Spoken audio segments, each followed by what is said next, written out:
So now we've talked about one principle. We're going to talk about the second principle, which is be gradual and be intentional. Do not rush this process. Your child's nutrition is the best gift that you can give the child in the early onset of the prematurity, and for them to even thrive efficiently after that. Now, if you have a child who has complications, it's important that you actually request or go out of your way to find a pediatric nutritionist that can support you on the journey. Because if you have complications like things like sepsis at some point, or where you have congenital malaria, or where there's so many things that happen to preemies, unfortunately. And you need to make sure that you're well informed, because you want to make sure you have the best kind of support and the best team with you on your journey. So it's important that you are gradual and you are intentional.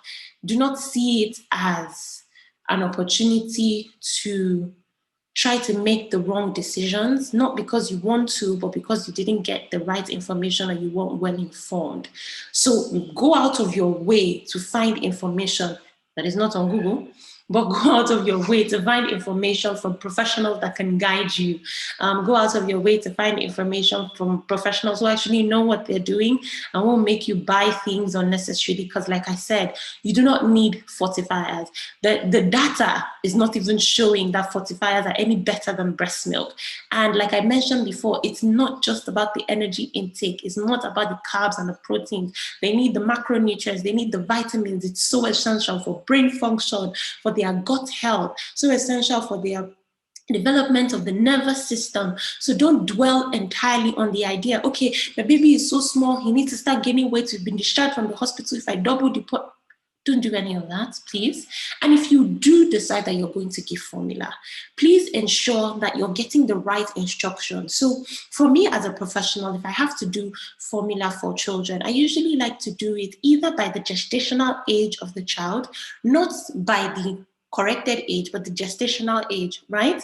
Which is, if you had your child at 37 weeks, that's how I'm counting it. I'm not counting it by, oh, okay, now it's 1 month, 2 months, 3 months, none of that. Or I do it by weight.